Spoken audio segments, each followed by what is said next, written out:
On est parti au Népal cet automne avec Mathieu Letry et Benjamin Védrine pour gravir donc, le Pandra.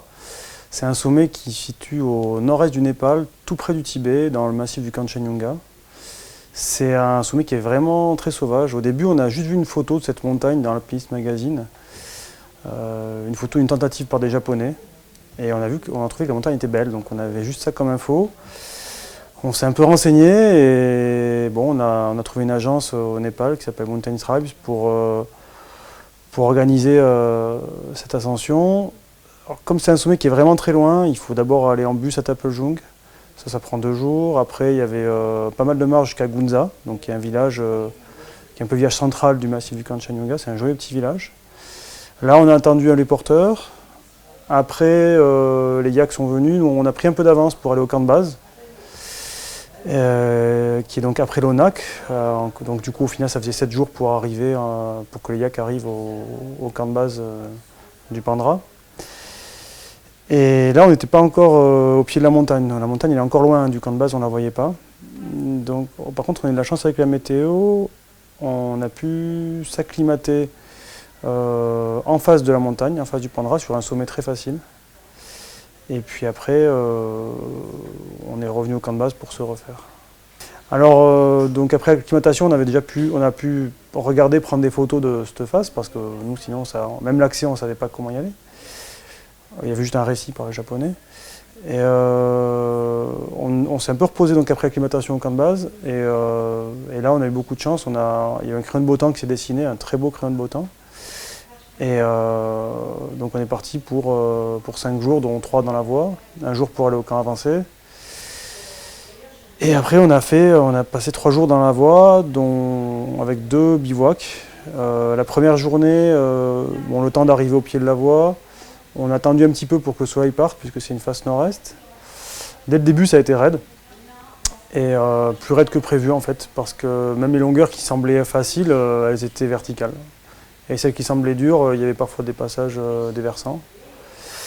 Donc après quelques longueurs techniques, un couloir pas très difficile, on est arrivé au premier bivouac qu'il a fallu terrasser pendant 2 heures parce que c'était raide. Après le deuxième jour, Mathieu Letry a commencé les difficultés, c'était pas facile, c'était la glace très fine et très raide. Ça a commencé par de la glace très fine, très raide, ensuite des très belles goulottes, vraiment magnifiques. Et après, il y a eu un passage qui semblait facile, d'en bas, mais qui en fait était très technique. C'est Benjamin qui a pris le relais. Et ça nous a amené à un super bivouac sous des surplombs, un bivouac super confortable, où on pouvait même se décorder. Et là, on n'avait plus la météo en fait, parce que comme c'est nord-est avec le réseau de Thuraya, ça ne marchait pas, mais la météo restait super belle. Et le troisième jour, on ne savait pas trop par où passer, parce que tout était super raide, super impressionnant, mais il y a eu un cheminement qui s'est fait, et en forçant un petit surplomb, on a réussi à basculer dans des goulottes qui faisaient penser au Cerro Torre, un peu, c'était Patagonie, ça faisait des goulottes, des ice flutes super profonds. Avant la dernière pente de neige, qui était une sorte d'énorme plaque avant, mais ça s'est bien passé finalement. Et puis on est arrivé au sommet en début d'après-midi, mais grand beau, pas de vent, que dalle. Donc vraiment super content parce que jusqu'à la fin ça a été assez imprévu, toujours difficile, donc toujours compliqué de trouver l'itinéraire. Et donc on est descendu dans la foulée, dans la fin de la journée, jusqu'à la nuit en rappel. Alors on a coté ça ED.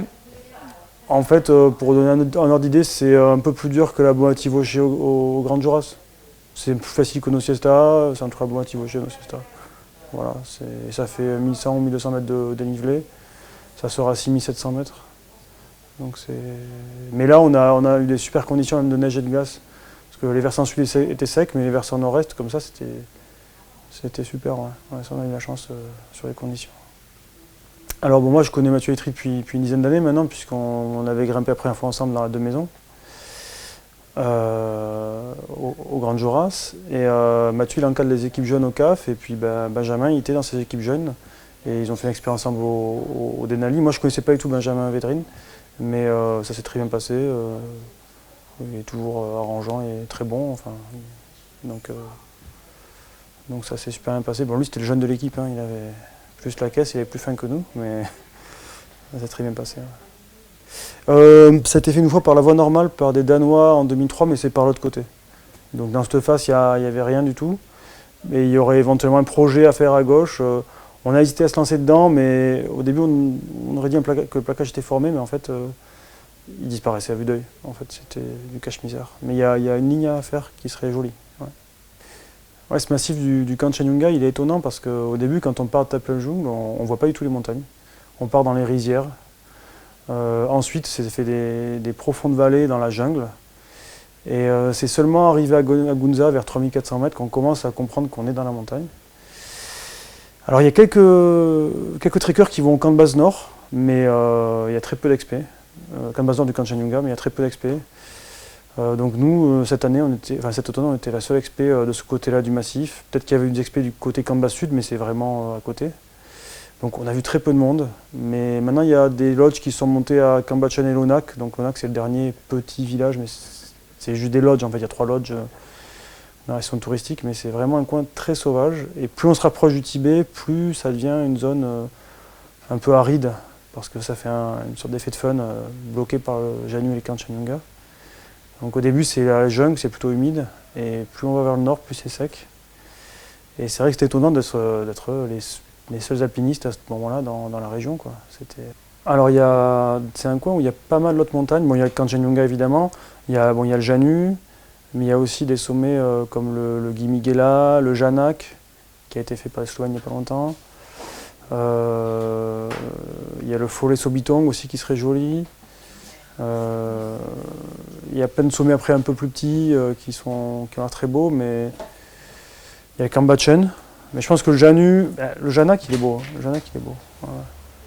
Et après il y a le Kanch. Voilà. Il y a pas mal de sommets quand même. Si j'y retourne, c'est soit pour la face nord du Janu Est, soit pour la face ouest du Janak, je pense. Ou sinon c'est pour faire du trekking avec des amis. Voilà. Parce qu'il y a quand même de très beaux treks dans le coin. Voilà.